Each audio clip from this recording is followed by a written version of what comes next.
শুরু করছি সংবাদ সারাদিন। আপনাদের সঙ্গে রয়েছি আমি ঋষিকেশ। রুটিন চেকআপে এসএসকেএমে মুখ্যমন্ত্রী মমতা বন্দ্যোপাধ্যায় সুস্থ আছি এবং তিনি জানিয়েছেন যে তিনি রুটিন চেকআপে গিয়েছেন হাসপাতালে ঢোকার আগে এমনটাই জানিয়েছেন। পাশাপাশি তিনি জানিয়েছেন যে 10,000 স্টেপ তিনি হাঁটছেন এবং হেঁটেই তিনি হাসপাতালে প্রবেশ করেছেন। তার এক্সরে হওয়ারও কথা। এসএসকেএমে মুখ্যমন্ত্রী মমতা বন্দ্যোপাধ্যায় হাঁটুর চিকিৎসা করাতে তিনি গিয়েছেন। তিনি জানিয়েছেন রুটিন চেকআপে গিয়েছেন এসএসকেএমে। রিয়া মাঝি রয়েছেন আমার সঙ্গে এসএসকেএম থেকে সরাসরি। তার আগে আপনাদেরকে আরও একবার জানিয়ে রাখবো, মমতা বন্দ্যোপাধ্যায় তিনি এসএসকেএমে রয়েছেন এখনও এবং তার এক্সরে হওয়ার কথা রয়েছে। তিনি নিজেই সে কথা জানিয়েছেন হাসপাতালে ঢোকার মুখে। রিয়া, যেটা জানতে চাইব, মমতা বন্দ্যোপাধ্যায়ের একাধিক পরীক্ষা নিরীক্ষা এবং যেটা তিনি জানিয়েছিলেন যে এক্সরে হওয়ার কথা, এক্সরে কি হয়ে গিয়েছে, কি জানতে পারছো?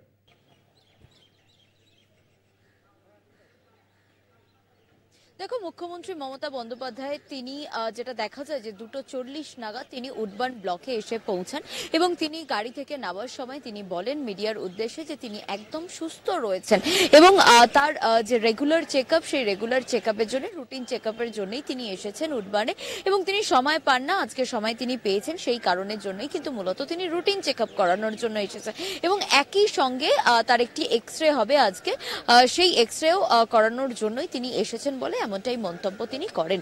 এবং তারপরে কিন্তু অনেকক্ষণ কেটে গিয়েছে। এখন যেটা দেখা যাচ্ছে যে ঘড়ির কাঁটায় প্রায় 5টা 3, এখনো অবধি কিন্তু সেই প্রসেস, তার যে রুটিন চেকআপের যে একাধিক তার শারীরিক পরীক্ষা নিরীক্ষার মধ্যে দিয়ে যেতে হয়, সেগুলো কিন্তু এখনো জারি রয়েছে। যদিও তোমাকে যেমনটা আমি জানাচ্ছিলাম যে এসএসকেএম এর তরফ থেকে অফিসিয়াল ভাবে কিন্তু কিছুই জানানো হয়নি যে এই মুহূর্তে তার কি শারীরিক পরীক্ষা হচ্ছে বা ঠিক কোন কারণে তিনি এসেছেন এই চেকআপের জন্য, সেটাও কিন্তু স্পষ্ট করা হয়নি। কিন্তু যেহেতু মুখ্যমন্ত্রী মমতা বন্দ্যোপাধ্যায় তিনি নিজেই বলেছেন যে তার রুটিন চেকআপের জন্য এসেছে এবং সেইটা ধরে নিয়ে কিন্তু আমরা জানি প্রত্যেকে যে মুখ্যমন্ত্রী মমতা বন্দ্যোপাধ্যায় তিনি পায়ে আঘাত পেয়েছিলেন এবং পায়ের সমস্যা নিয়ে তিনি মাঝের মধ্যেই ভোগেন। কারণ যখন হেলিকপ্টারের এমার্জেন্সি ল্যান্ডিং হয়, সেই এমার্জেন্সি ল্যান্ডিং এর সময় মুখ্যমন্ত্রী মমতা বন্দ্যোপাধ্যায় তিনি পায়ে চোট পেয়েছিলেন এবং সেই পায়ের চোট নিয়েই কিন্তু তাকে তড়িঘড়ি আনতে হয়েছিল এই উডবান ব্লকেই এবং তারপর থেকেই কিন্তু দেখা যায় যে তিনি যখনই এই চেকআপের জন্য আসে, মূলত তিনি পায়ের চেকআপের জন্যই আসে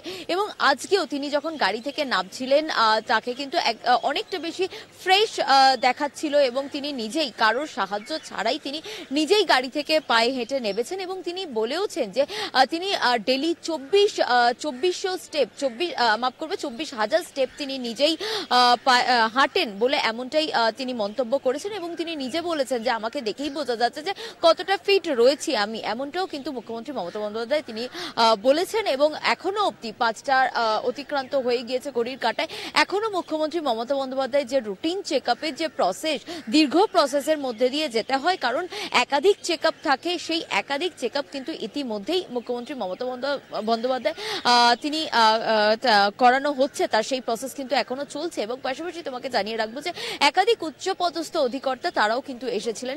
সকালেই দেখা গিয়েছিল যে হেলথ সেক্রেটারি তিনি এসেছিলেন এবং তারপরেও তিনি সকালের পর আবার যখন মুখ্যমন্ত্রী মমতা বন্দ্যোপাধ্যায় আসেন তার আগেও তিনি এসেছিলেন এবং যদিও তিনি কিছুক্ষণ আগে বেরিয়ে গিয়েছেন, পুলিশ কমিশনার বিনীত গোয়েল তিনি এসেছিলেন, ডিসি সাউথ তিনি আছেন এবং একাধিক যারা উচ্চপদস্থ অধিকর্তারা তারা এসেছেন এবং ডিরেক্টর সিকিউরিটি পীযূষ পান্ডে তিনিও রয়েছেন কিন্তু এখানে। এবং এখনো যে রুটিন চেকআপের যে প্রসেস তোমাকে যেমনটা জানাচ্ছিলাম, সেই প্রসেস কিন্তু এখনো জারি রয়েছে।